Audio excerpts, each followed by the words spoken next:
Très bientôt, nous accueillerons Madame le maire de Bernay ici dans nos studios pour parler du passage de la flamme olympique. Ce sera le 6 juillet prochain. Ne manquez pas ce rendez-vous. Il sera important, vous aurez tous les détails. Mais il y a un ensemble de manifestations qui vont proliférer autour de cette date. Et pour en parler, eh bien, on accueille Angélique Belmezetti, qui est directrice de l'action culturelle et du théâtre Le Piaf, le pôle action culturelle de la mairie de Bernay. Angélique, bonjour. Bonjour. Alors oui, il y a des manifestations qui vont précéder bien sûr la flamme. On va faire des arrêts sur image dessus si vous en êtes d'accord. Et puis il y a l'ensemble de manifestations qui vont venir ponctuer aussi le passage de cette flamme le 6 juillet prochain. Par quoi voulez-vous qu'on commence? Avant ou le 6 juillet? On peut commencer par l'événement un peu inédit sur Bernay, qui est le passage de la flamme. Et effectivement, lorsqu'on a appris que la flamme allait passer à Bernay, avec les collègues des services culturels et de l'événementiel, on a imaginé un projet global autour de cette journée-là. Et tout naturellement, notre festival Côté Court, Côté Jardin, qui habituellement est sur ce même week-end, a pris un peu des allures de Jeux Olympiques, puisqu'on a orienté la programmation artistique de ce festival autour du sport, autour du corps. Donc on va proposer le vendredi 5 et le dimanche 7 juillet, des spectacles qui seront orientés vers beaucoup de jonglage, de la voltige, des acrobaties, des jeux aériens, et toujours, comme d'habitude, axés sur l'humour, le plaisir d'être ensemble et la famille, puisque ce sont des spectacles qui se partagent en famille, ça on y tenait beaucoup. Mais voilà, il y aura un petit air de sport. Et c'est ça qui est fantastique, parce que les deux vont se conjuguer. Festival des Arts de la Rue, qui sont des spectacles qui sont toujours très atypiques et qui drainent beaucoup de foule et beaucoup de cris et de joie. Et puis le sport qui vient. Donc il y a vraiment là une connexion qui va vraiment très bien marcher. Est-ce que les compagnies ont fait peut-être un spectacle qui correspondait? Parce que souvent ce sont des spectacles qui tournent. Est-ce qu'il y en a certaines compagnies qui ont pu éventuellement associer la flamme, ou le passage de la flamme, ou le sport, si on prend le thème général? Alors je pense qu'il y a eu beaucoup d'appels à projets au niveau national dans le domaine culturel autour des Jeux Olympiques. Donc certaines compagnies ont travaillé en ce sens pour faire un petit clin d'œil sur cette année. Mais nous, on sait quand même, on fait partie d'un réseau de programmateurs professionnels. Donc on a quand même des connaissances sur certaines compagnies qui sont vraiment spécialisées dans les arts du cirque pour le coup. Donc c'est vraiment ces choix-là qu'on a privilégiés pour ce week-end, qui va être à la fois spectaculaire et à la fois pour certains spectacles qui vont rappeler l'univers du sport. Dans un lieu même, où il y a plusieurs lieux, ou une déambulation? Alors sur les spectacles, c'est toujours le même comme l'année dernière, surtout sur ces pratiques-là qui nécessitent un sol plat. Il y a des contraintes techniques particulières, donc on est essentiellement sur la place Gustave-Éon, le jardin public ou la place de la République. Très visible, en mouvement, vous l'avez dit, très visuel, puis il y a très visuel aussi, mais sous forme d'exposition. Vous en avez plusieurs à signaler. Oui. Alors les expositions, on en a deux autour du musée.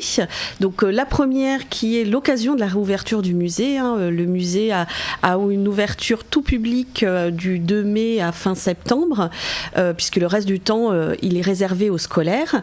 Et il ouvre le 2 mai avec une exposition temporaire autour de Yo Marchand, une artiste peintre que nous avons le plaisir d'accueillir cette année, qui est une artiste d'art abstrait, donc vraiment quelque chose qu'on n'a pas coutume de découvrir au sein de notre musée.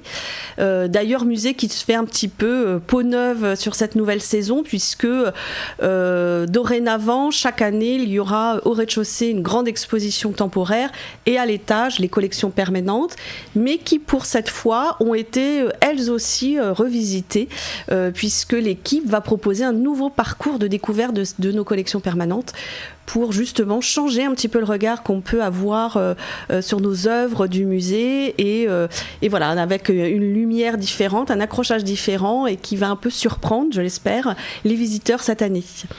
Donc pour ce qui est de Duo Marchand, cette rencontre, en fait, elle s'est faite grâce à un don anonyme qu'on a reçu au musée l'année dernière, du Testament du silence, qui est une de ses œuvres, et qui ont souhaité un peu la valoriser, la faire découvrir au public. Et ça a été l'occasion de prendre contact avec l'artiste elle-même.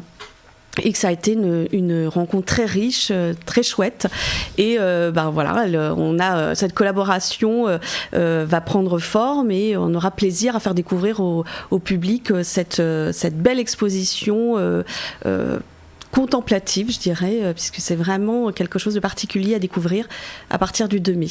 Vous avez pu la voir parce que rien que le nom est évocateur, l'éloge de la couleur. Oui.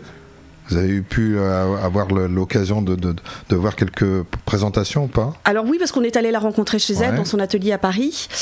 Donc on a pu voir effectivement son atelier, l'ensemble, non, une partie de ses œuvres, parce qu'on en a beaucoup. Et puis nous expliquer effectivement sa relation à la couleur, sa relation à l'invisible. Enfin, je ne voudrais pas dévoiler, vraiment laisser la surprise aux visiteurs. Mais et puis j'ai vu, je suis allée au musée hier, j'ai vu l'accrochage terminé par l'équipe. Donc ça promet d'être une découverte très étonnante pour les visiteurs et qui est un peu différente de ce qu'on a l'habitude, de ce qu'on s'attend à voir au sein de notre musée en tout cas. Les titres sont des hymnes et sont aussi l'introduction de ce qu'on va découvrir. Là, on parlait de l'éloge de la couleur. Il y a une autre exposition, elle, c'est sur le chemin de mes rêves. Alors là, on est carrément suspendu. Alors là, on est complètement sur autre chose, puisque là, on est plus sur du figuratif pour le coup, puisqu'on accueille l'artiste dessinateur Pierre Poirier qui va nous faire découvrir le chemin de ses rêves, effectivement. Donc c'est une exposition qui va se tenir à partir du 1er juin dans le jardin public. C'est une exposition extérieure qui se déroulera tout autour du bassin en fait du jardin public. Et l'univers de Pierre Poirier, c'est du dessin. Mais c'est surtout un univers fantastique, un imaginaire très florissant, très riche, où il y a tout un tas de personnages qui se baladent dans ses œuvres et qui peut-être même risquent de sortir des tableaux et peut-être se balader dans le jardin, on ne sait jamais, puisque au-delà de cette exposition extérieure que Pierre Poirier a décidé de nous faire découvrir et qu'on a la chance de garder pendant un certain temps, on a mis à contribution les enfants aussi, à travers nos services éducatifs, puisque l'univers de Pierre Poirier étant tellement riche que tout de suite on s'est dit que ça allait parler aux enfants, et avec nos collègues des services de l'accueil du loisir, du périscolaire, elles vont, alors moi non, mais elles surtout vont travailler avec les enfants à faire sortir, faire s'échapper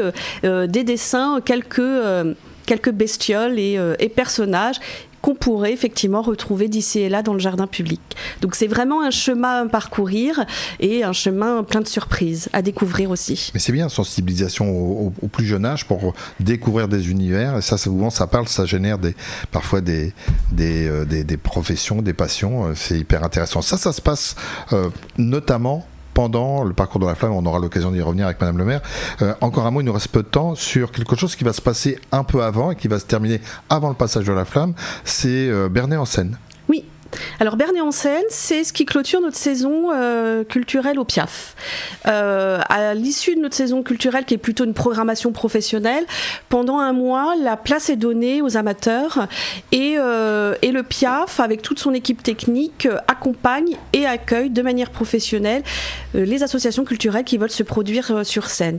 Donc on va accueillir les clubs de théâtre, on va accueillir des chorales, on va accueillir des associations sociales qui travaillent autour de la pratique théâtrale avec leurs bénéficiaires, donc des écoles aussi. Donc voilà, c'est le moment où le théâtre s'ouvre aux amateurs et on valorise cette pratique amateur qui est très très riche et très importante. On l'entend et on va le voir, on va le découvrir. Merci beaucoup Angélique de cette présentation, de ce programme riche. Si vous souhaitez voir et revoir ces podcasts, vous pouvez le faire sur notre chaîne bien sûr, YouTube, mais aussi vous pouvez nous retrouver sur notre site web radiosensation.fr. Encore merci et on est impatient de découvrir tous ces rendez-vous jusqu'au passage de la flamme olympique. Ça sera un autre rendez-vous.